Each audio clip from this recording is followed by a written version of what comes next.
one consequence of your theories is that we are, as human beings, very, very rigidly pre-programmed. There are certain things we can understand, certain things we can communicate, and anything that falls outside that, we simply can't.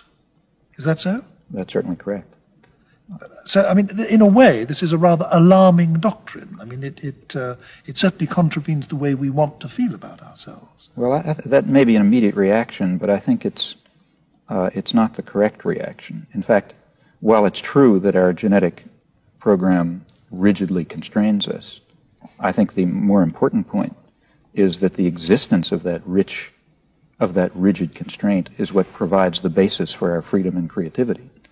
And the reason... What you mean, it's only because we're pre-programmed that we can do all the things we can do. Exactly. The point is that if we really were plastic organisms without an extensive pre-programming, then the state that our mind achieves would in fact be a reflection of the environment, which means it would be extraordinarily impoverished. Fortunately for us, we're rigidly pre-programmed with extremely rich systems that are part of our biological endowment. Correspondingly, a small amount of rather degenerate experience allows a kind of a great leap into a rich cognitive system, essentially uniform in a community, and in fact roughly uniform for the species. Which would have developed over countless evolutionary ages through the biological system, evolutionary process. Right. The basic system itself developed over long periods of evolutionary development. We don't know how, really. But for the individual, it's present.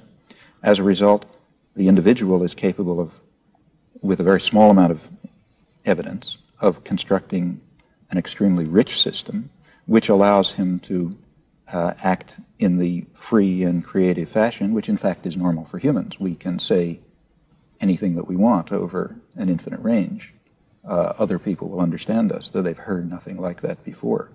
We're able to do that precisely because of that rigid programming. But short of that, we would not be able to at all. What account are you able to give of creativity? If we are pre-programmed in the way you say, then how is creativity a possibility for us? Well, here I think one has to be fairly careful. I think we can say a good deal about the nature of the system that is acquired, the state of knowledge that is attained. We can say a fair amount about the biological, the basis in the initial state of the mind for the acquisition of this system. But when we turn to a third question, namely, how is this system used?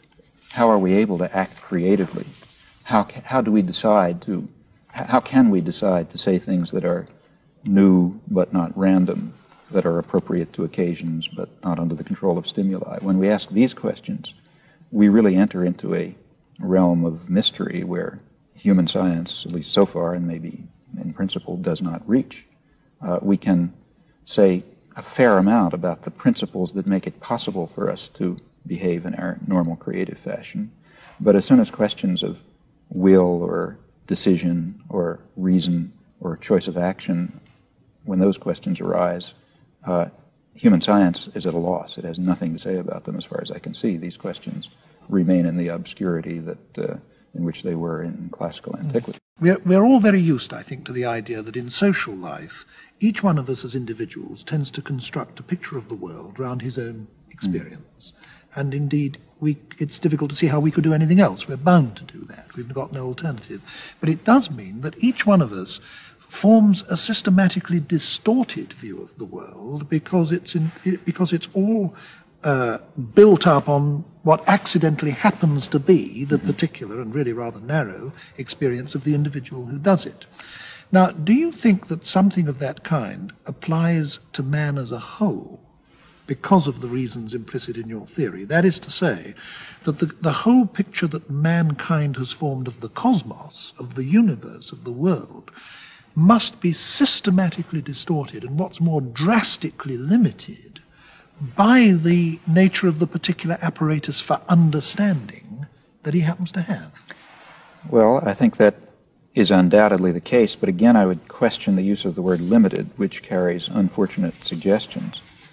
That is, I assume that one of our faculties, one of our mental organs, if you like, is, let's call it a science-forming capacity, a capacity to create intelligible explanatory theories in some domain.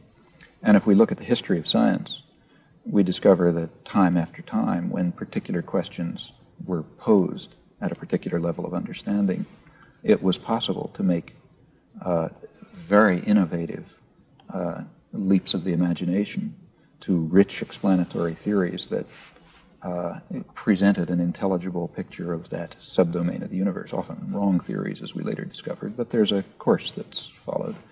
And this gives, this could have been the case only because we do have, and we in fact share across the species, a kind of a science-forming capacity that is that limits us, as you say, but at the same, by the same token, provides the possibility of creating explanatory theories that extend so vastly far beyond any evidence that's available. I mean, it's very important to realize that, it should be obvious to say, but it's worth saying that when a new theory is created, and I don't necessarily mean Newton, I mean even a small theory, what the scientist is typically doing, first of all, he has very limited evidence. The theory goes far, far beyond the evidence. Secondly, much of the evidence that's available is typically disregarded.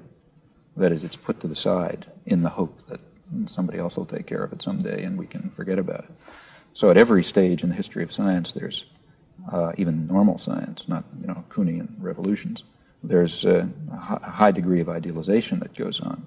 So there's selection of evidence, distortion of evidence, creation of new theory, confirmation or refutation or modification of that theory, further idealization. These are all very curious steps.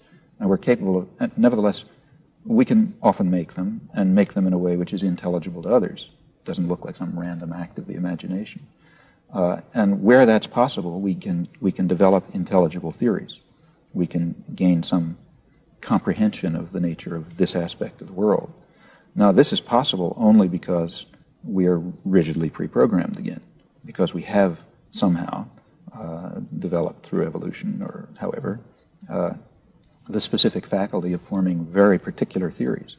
Of course, it follows at once, or at least it's reasonable to assume that this very faculty, which enables us to construct extremely rich and successful theories in some domain, may lead us very far astray in some other domain. For example, there may be some, again, a Martian scientist looking at us and observing our successes and errors from a higher intelligence, let's say, might be bemused to discover that whereas in some domains we seem to be able to make scientific progress, in other domains we always seem to be running up against a blank wall because our minds are so constructed that we just can't make the intellectual leap that's required. We can't formulate the concepts. We don't have the categories that are required to gain insight into that domain.